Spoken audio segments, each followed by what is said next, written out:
You know the feeling. You're in the operatory, looking across the chair at a patient who needs your help.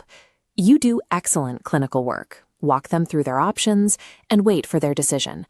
And then the conversation quietly falls apart. It is a common frustration, delivering a perfect clinical presentation only to have the patient suddenly disengage. Patients enter these consultations with a hidden defensive playbook designed to protect them from feeling sold. The buyer's trap follows a predictable four-stage loop. Stage 1 is gathering information. Stage 2 is extracting the total investment without committing. Stage 3 is the polite lie. I need to think this over. This leads to Stage 4. They screen calls and hide. To reclaim the consultation, replace that chaotic loop with a highly structured four-step consultation playbook. Practitioners stop losing patients to polite lies by replacing reactive pitching with this structured psychological framework. Step 1 happens before any clinical findings are discussed. Your objective is to secure a mutual agreement on exactly how the appointment will proceed. You pause the natural momentum of the room and use this exact language. Before we go any further, is it okay if we take just a moment to agree on how we'll use our time today? Once they agree, you outline the two possible outcomes.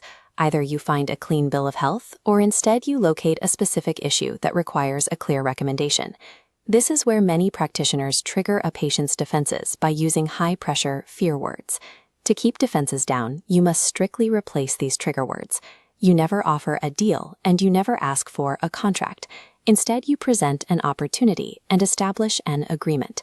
Securing this non-threatening agreement up front neutralizes defensive reflexes and grants you explicit permission to guide the rest of the conversation. Now you transition into Step 2, structured authority. You present clinical findings with objective precision, detailing the location, severity, and risk of the condition. As you deliver these facts, patients often try to bait you into answering their logistical or buying questions too early. To handle interruptions, use the Porcupine tool. When they toss a difficult question, immediately toss a clarifying question back. For instance, if they ask, "How soon can we start?" you reply, "What schedule best suits you?" Answering that return question with a preference means they are making a micro-commitment to move forward. Maintaining clinical authority means you never answer a logistical question with a simple yes or no until the emotional foundation is fully established. Step 3 acknowledges a consistent truth in sales psychology. Buyers make decisions emotionally and then use facts to justify those decisions logically. You must dig past surface clinical symptoms to uncover environmental and emotional consequences of the problem. Use layered discovery questions to reveal external social pressures. Ask them, who else is affected by this? And how does that make you feel? You will know this stage is successful when the patient stops talking about technical details and starts discussing their family, their confidence, or their daily life. If the clinical facts aren't anchored to a deep personal pain, the entire consultation collapses into a superficial price shopping exercise. In Step 4, final commitment vocabulary must be completely sanitized of any remaining fear words. You do not review the cost or price. You discuss the total investment. You never ask for a down payment. You request the initial investment. And you never tell them to sign. You ask them to approve or authorize.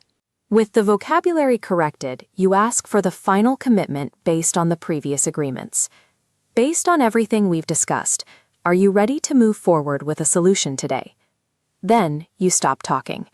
Once that question is asked, you must remain absolutely silent and let the patient process the decision.